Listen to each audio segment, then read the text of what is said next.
Twongeye kubashimira kandi twongeye kubaha ikaze bakunzi ba Ruyenzi TV Show, amahoro y'Imana akomeze kubana namwe. Mumeze gute?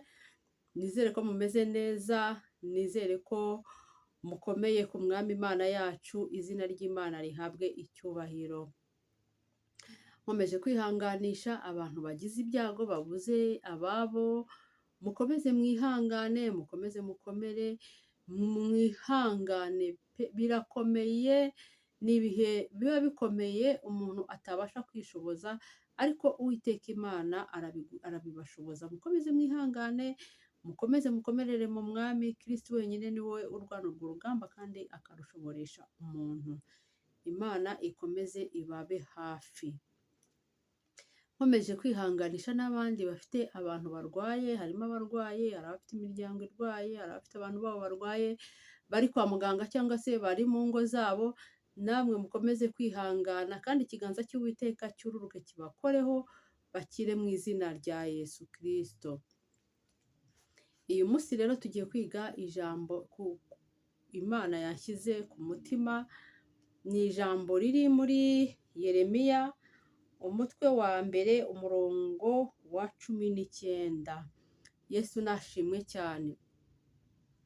Ariko mbere yuko dusoma ijambo ry'Imana, tubanza gusenga tukiragiza Imana kugira ngo ijambo tugiye kumva rigire umumaro muri twebwe, kandi tugaha Imana karibu kugira ngo abe ari tuyobora mu ijambo ryayo tugiye kubagezaho.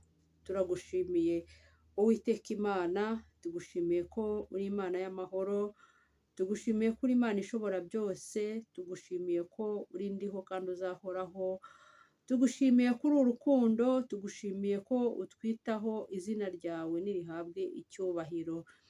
Tugeze mu mwanya mwiza rero wo kumva ijambo ryawe, ijambo ryawe rikiza, ijambo ryawe ribatura, ijambo ryawe rihindura, mu izina rya Yesu Kristo. Uwiteka Imana, reka wururuke ubane natwe, reka nkubere mikoro wirangururire nk'Imana, undinde umpagarareho, undinde kugira icyo nongeraho cyangwa se icyo ngabanyaho. Reka wikorere nk'Imana Mana. Kandi n'abagiye kuryumva hano kuri Ruyenzi TV Show, reka rigire aho ribakura kandi rigire aho ribasubiza mu buryo bw'umwuka ndetse no mu buryo bw'umubiri. Urakoze, ndagushimiye. Ngaho niwe ururuka uganze utegeke. Turaritse Imana n'Umwana ndetse na Mwuka Wera muri uyu mwanya w'ijambo ry'Imana, ni mu izina ryawe ryera Yesu, amina. Yesu nashimwe cyane. Uyu mugoroba rero mbahaye ikaze mu ijambo ry'Imana. Ntabwo turi butinde cyane, tugiye gusoma twihuse muri Yeremiya umutwe wa mbere umurongo wa 19. Nawuhaye umutwe w'amagambo uvuga ngo ibikurwanya n'ibiguhagurukiye byose Imana iramanutse kukurwanirira. Kandi Imana iyo imanutse kukurwanirira, Imana ifite ubutsinzi buruta ubundi butsinzi ubwo ari bwo bwose bwo muri iyi si. Yesu nashimwe. Imana iyo imanutse ikakurwanirira, byanga bikunda ubutsinzi buba buhari, kandi n'ubutsinzi bw'igihe gihoraho. Haleluya. Ntabwo ari ubutsinzi bw'igihe gitoya, ni ubutsinzi bw'igihe gihoraho. Mwese mbifurije kurwanirirwa n'Uwiteka Imana yacu, amina. Dusome Yeremiya 1 umurongo wa 19. Haravuga ngo bazakurwanya ariko ntibazakubasha, kuko ndi kumwe nawe kugira ngo nkurokore, niko Uwiteka avuga, amina. Reka twongere dusubiremo, mwumve iri jambo neza. Buri muntu wese yinjire mu mwuka, ave mu mubiri yinjire mu mwuka, yumve iri jambo, aryumve arisesengure. Muri Yeremiya igice cya mbere umurongo wa 19 haravuze ngo bazakurwanya ariko ntibazakubasha, kuko ndi kumwe nawe kugira ngo nkurokore. Haleluya. Niko Uwiteka Imana avuga, amina. Yesu nashimwe cyane. Bakristo bene data, bakunzi ba Ruyenzi TV show, hari ibibarwanya, hari ibibabangamiye, hari ibyo mumaze igihe kinini musenga mukabura iherezo ryabyo. Haleluya. Hari ibibabaje imitima yanyu, hari ibyashenguye imitima yanyu, hari ibyo mwasengeye mu buri bisubizo. Haleluya. Hari ibyahagurukiye ubuzima bwanyu ndetse n'ubugingo bwanyu, ariko iyi tariki ya 9 z'ukwezi kwa mbere 2025 umva uko Uwiteka ababwiye. Haleluya. Bakunzi ba Ruyenzi TV show, Uwiteka arababwiye ngo bazabarwanya ariko ntibazabashobora. Bazahaguruka kubarwanya ariko ntibazabashobora. Bazaca inzira nyinshi babarwanya ariko ntibazabashobora, kuko Uwiteka ari kumwe namwe. Haleluya. Uwiteka ari kumwe nawe wa mupapa we, Uwiteka ari kumwe nawe wa mumama we, Uwiteka ari kumwe nawe wa mukobwa we, Uwiteka ari kumwe nawe wa musore we, Uwiteka ari kumwe nawe wa mwana we, kuko hari ibyari bibahagurukiye kubarwanya, ariko Uwiteka aravuze ngo aka kanya ntago bizabashobora, kuko Kristo ari kumwe namwe, kuko Uwiteka ari kumwe namwe kandi yiteguye kubarwanirira. Haleluya. Yesu nashimwe cyane. Iri jambo iyo ndisomye numva nuzuye imbaraga z'Imana. Haleluya. Namwe nimwuzure imbaraga z'Imana, mukurure imbaraga z'Imana, mukurure kuva mu buto bwanyu, ukuntu mwagiye murwanya, ibyagiye bibahagurukira, ibyagiye bibarwanya, ariko kuba mwarabitsinze ntabwo ari ku bwanyu, ni kubw'imbaraga z'Imana yanyu. Haleluya. Yesu nashimwe. Iyo Imana iserukana intsinzi, Yesu nashimwe. Iyo Imana ikurwanirira iratsinda. Ntuziringire umuntu, ntuziringire iki, uziringire Imana yawe yonyine, kuko niza kurwanirira ugatsinda. Niza kurwanirira muri ubwo burwayi bwawe, niza kurwanirira muri ubwo bushomeri bwawe, niza kurwanirira muri abo bakwanga bakurwanya, niza kurwanirira muri abo bakubuza amahoro, niza kurwanirira muri abo barozi bakuroga, niza kurwanirira kandi niza gutsindishiriza mu izina rya Yesu. Haleluya. Yesu nashimwe cyane. Imana ntago igitsindwa habe na gato. Hari igihe uyisenga ukagira ngo nta nubwo iri kukumva, icyo kintu nyankunda kukibabwira, ariko ijambo ry'Imana riravuga ngo nabaye nkuretse akanya gato. Biri muri Yesaya. Nabaye nkuretse akanya gato, ariko nzakugarukaho n'imbabazi nyinshi, nzakugarukaho n'impuhwe nyinshi. Haleluya. Hari igihe Imana ikureka kugira ngo ibintu bikurwanye bibanze bikivurugute hejuru. Haleluya. Ariko iyo yururutse gutabara, imanukana imbaraga ku buryo na bya bindi bibura bikabura, ukavuga uti se ahubwo byari biri hehe, ese bigeze hehe, ugaserukana intsinzi. Erega buriya n'uburwayi ni ikikurwanya, erega buriya n'ubukode ni ibikurwanya, erega buriya na Satani arakurwanya, erega buriya dayimoni yaguteje abantu barakurwanya. Ibyo byose rero Imana irakubwiye ngo uri kumwe nawe. Imana irakubwiye wa mama we ngo uri kumwe nawe, irakurwaniriye mu rugo rwawe. Imana irakubwiye wa mupapa we ngo uri kumwe nawe, irakurwaniriye mu rugo rwawe. Imana irakubwiye wa mubyeyi we, wa mubyeyi uri kunda kwikurwaniriye. Haleluya. Yesu nashimwe. Imana irakurwaniriye ubwo byagaragaraga nk'ibikomeye, ubwo wari wihebye uvuga uti se ye baba biragenda gute, Imana irakurwaniriye kandi ubonye ubutsinzi. Haleluya. Yesu nashimwe.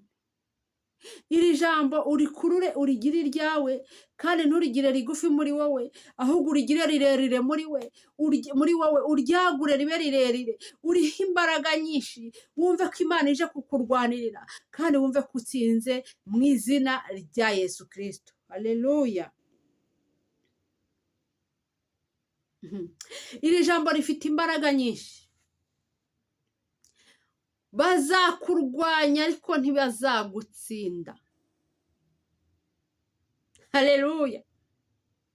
Bazakurwanya ariko ntibazagushobora.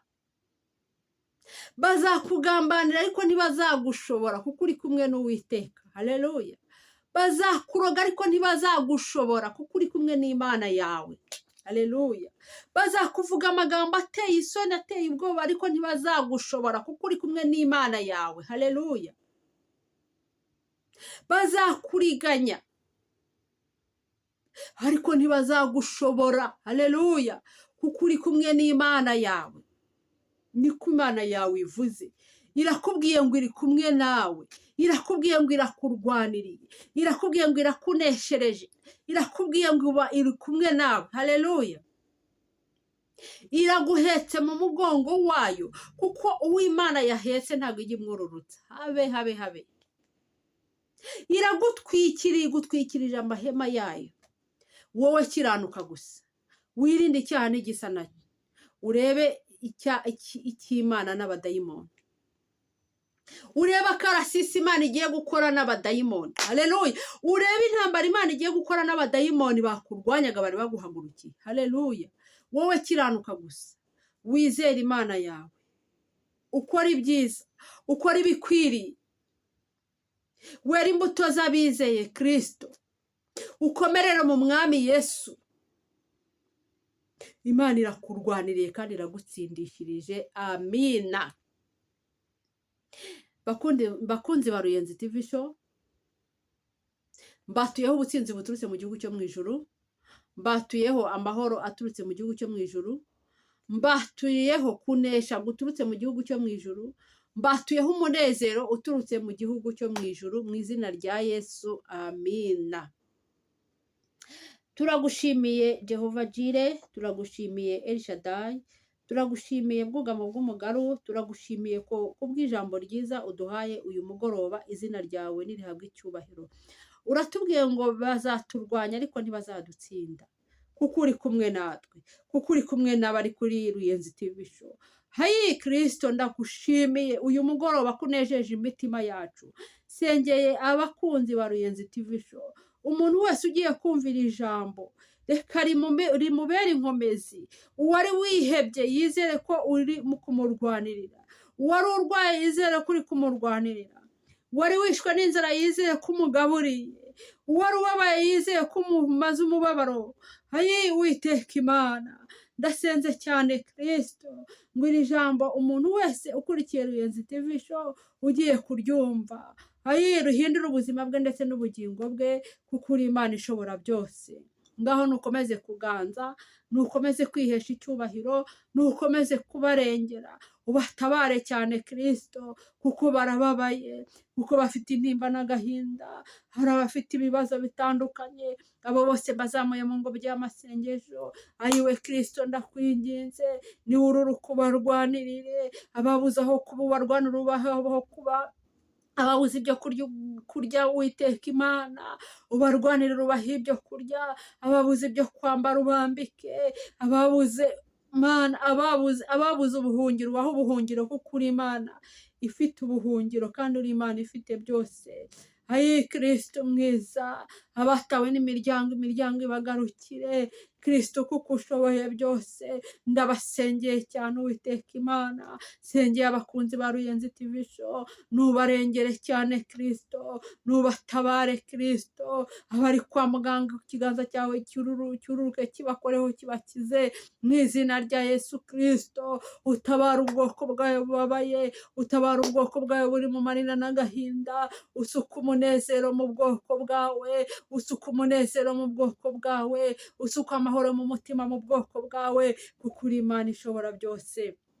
Ngaho nuganze nutegeke, nukomeze kwikorera nk'Imana, nukomeze kuyobora nk'Imana. Ni mu izina ryawe ryera Yesu Kristo wabambwe ku musaraba w'i Golgotha. Amina. Haleluya, haleluya, haleluya. Imana yacu nishimwe kandi nihabwe icyubahiro. Nkomeje kubifuriza amahoro yo mu mutima, nkomeje kubifuriza umunezero uturutse mu gihugu cyo mu ijuru, kandi mukomeze kugubwa neza muri Kristo Yesu. Nta wiringiye Imana uzakorwa n'isoni, nta wiringiye Imana izahemukira, nta wagiye imbere y'Imana ngo atahe amara masa. mbifurije ubutsinzi buturutse mu gihugu cyo mu ijuru, Imana irabakunda kandi bitayeho, nanjye ndabakunda mu izina rya Yesu Kristo, amina. Naho ubutaha mu ijambo ry'Imana nanone, Imana iduhane umugisha.